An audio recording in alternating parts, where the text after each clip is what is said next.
Max Hardy, I'm the other co-president. Louise Upston is the National MP for Taupo and has been since 2008. She sits on the Education and Science Select Committee. She started her first business at the age of 19 and she's been involved in a range of industries as well as governance roles and has been a director of several companies. So welcome to Louise Upston.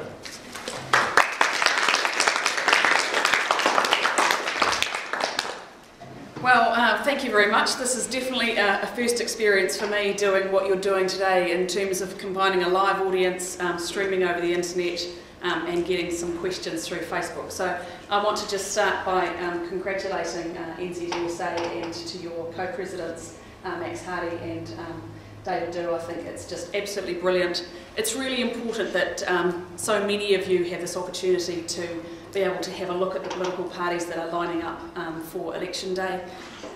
Until only a day or so ago, Minister Joyce was intending to be here.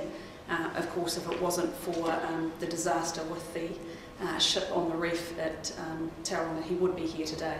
So I hope I'm able to serve you well in his absence, and I did want to just start by saying it was his intention to be with you today. Today's a pretty special day for me. I'm pleased to see that some of you are wearing a pink ribbon. It's the 14th of October.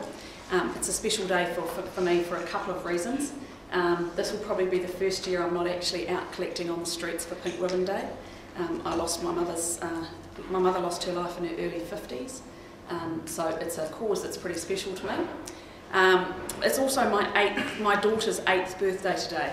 So I know she won't be watching, but happy birthday, Jessica, and just in case she happens to be able to replay it in some shape or form.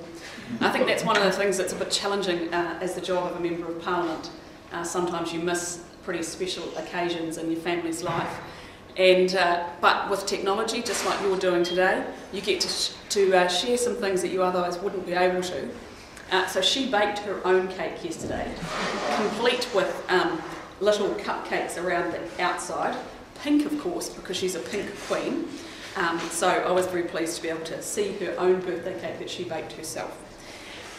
So I guess that's one of the things that actually has me be in this job as a Member of Parliament, having children who, although haven't entered the tertiary education system yet, one of the things that's really important to me is that my own children, as well as every child in New Zealand, has a fantastic education.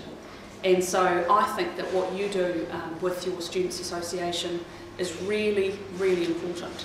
And I think I want to just go back and acknowledging your co-presidents, but the student associations up and down New Zealand for the commitment that you make to ensure, and in your words, you demand a better future. Because it's the work that your associations do, your drive, your commitment, your efforts and your hard work. I think it's fair to say that with the National Party we don't always agree on certain things. There definitely have been a lot of things that we do agree on, and I'd like to see that that relationship continues, and this discussion today is part of that, being able to have a free and open debate about the things that matter to you and for students up and down New Zealand. I want to acknowledge Paul Foster-Bell, who was the National Party candidate here in Wellington Central, and I'm pleased that you've got a line of political speakers here with you today so that you can get the information you need. Clearly we have to set a bit of a scene in terms of where we are economically. It's fair to say that New Zealand is on the road to recovery. It's probably been a slower journey, a slower road than any of us would have liked. We still do have some pretty significant challenges ahead of us. So it's a really opportune time to have a discussion about National's vision for tertiary education and how we can help deliver the skills that we need to have in the country going forward. That we need as individuals, that we need as a community, but more importantly that we need as a country to be able to have an economy that all of us want for our futures. The economy must become more competitive and productive if we are to succeed. The previous government invested massive amounts of money into tertiary education. There was more and more money that was pushed into the front end, but unfortunately not enough focus on what was actually coming out the other side. One of the areas of concern was actually all around graduate output. So the number of students leaving tertiary study with a bachelor's degree actually fell between the years of 2000 and 2008. And I think that's something that we should all be concerned about. The number went from 20,124 in the year 2000 to 19,800 in 2008. And that's despite the fact that there were significant funding increases as well as increases in the number of student places. In terms of this government, clearly we want to make sure that there are large numbers of young New Zealanders getting qualified. I guess the fundamental difference for us though is we don't see that this should be a guessing game. We actually want to be able to measure the success of our young people who have been in tertiary education. So that's why you've seen us moving to a system where institutions are more accountable for the successes of their students, and that should be of significant importance to you. This will see a small but growing proportion of the tertiary institution's funding determined by a range of performance indicators. We also want to support students to make more informed decisions about their study options by giving you access to information about how the variety of institutions stack up alongside those indicators. So it's actually going to give you better information by which you can make choices about where you study. Over time, we see an extension of that so that we would be able to give students the access to information about what sort of outcomes you can expect personally in terms of what your career prospects would be after a certain course of study that you've undertaken, what your salaries might be if you go down a particular pathway, so that you've actually got a better idea of what your future might look like at the end of your study, which I think kind of links, quite nicely with one of your objectives in terms of making sure that students don't come out after their study with astronomical levels of debt. In terms of qualifications, we want to see a system where we can provide greater incentives to strong, successful and responsive providers. You are their customers. An important part of that will be sorting out the qualifications themselves and making them more meaningful. When we took over office, there were over 6,000 qualifications, and nobody believes that they're all unique and they're very specifically different from one another. And it also has made it particularly confusing for students and employers alike. So the NZQA has been undertaking a strategic review of qualifications. The goal is to cut out the duplication, to improve the quality, and to reduce the number of new qualifications that are continuing to be added to the system. So it's really about making sure that that number of 6,000 is reduced significantly. And I'll give you one example. ESOL, English as a Second Language. There are currently 240 on offer, which seems absolutely ridiculous. I mean, how could you possibly have 240 different qualifications in the area of ESOL? And we think we can actually get that down to about 6. So there's a significant piece of work that's been undertaken around qualifications. In terms of universities, the government has supported universities strongly, and we've added another 7,000 places over the last 3 years. We've also increased the amount of funding that universities get for degree and postgraduate courses. There's also, as hopefully you would have seen, an increased emphasis on quality, because ultimately the value of a qualification is tied to the value of the institution, and that's why universities will be held to account for their performance.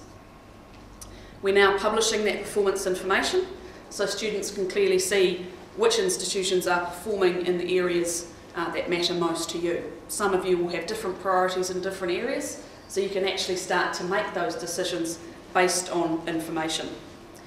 And as I said, over time we're going to add the labour market outcomes to that performance information. In the area of student loans, if we take into account student allowances and the student loans we lend to students to pay for fees and living costs, we spend a total of 42% of our total tertiary education budget on student support. And that makes us a pretty big outlier when you compare us to other countries around the world. Currently, for every dollar loaned, 45 cents is written off. Admittedly, it's down from 47 cents prior to last year's budget. But if you look at before interest, student loans were interest-free, that was down at 23 cents. So there's been a significant increase in the amount that is written off in student loans since those changes. So we're committed to interest-free student loans, and what we're focusing on is actually making sure we've got a better recovery rate, and that will mean that the scheme is actually more sustainable in the longer term. And I know that's something that's important for students, is that certainty for the future, knowing that that's an area that's not going to be changed, and you know, with a 3-year electoral cycle, you want some certainty over time. So we're giving you that. In the last 2 budgets, the government's introduced some measures that reduce the student loan burden. Many of these are actually some things that people would have assumed were already in place. So some of the things like requiring students to pass 50% of courses over a 2-year period, having a limited lifetime availability of student loans, 7 years. Permanent residents and Australians are required to be resident for at least 2 years first. Shortening the repayment holiday for overseas-based borrowers from 3 years to 1, and restricting student loan eligibility for those with an overdue student loan repayment obligation of $500 or more for those who are in default for more than a year. We've also ramped up the efforts in collecting debts outstanding overseas, and they are particularly the ones where people have shown absolutely no effort whatsoever to start paying that debt back. National will continue to tighten the scheme to ensure that those borrowing are getting the qualifications they need in order to be able to pay back the amounts that they have borrowed. If we look now at international education, because I think this is really where there are some significant opportunities for us as a country, and it is an area that I think that we're not really doing enough in at the moment. What we've done is provided a significant funding boost for marketing international education, and made it a bit simpler by reducing the 3 different organisations that were working in that space down to 1. That's the new Education New Zealand agency, and it started this week. They've got a budget of $84 million over 4 years, and that's actually twice the budget that was previously available to those 3 organisations who were looking after international education. The big increase recognises the $2.3 billion contribution that international education makes to New Zealand's economic growth, and its potential to contribute further over the next 15 years and beyond. The new funding will be used for strategic promotion offshore and building on our bilateral education relationships with key trading and education partner countries and regions. So thanks very much for the opportunity to be here today. I can now say I've delivered the material that the Minister would have delivered had he been here himself, and I'm really looking forward to the questions you've got, whether it's those sitting here in Wellington with us or those who are coming from homes, universities, workplaces up and down the country. So thanks very much, and I look forward to the discussion.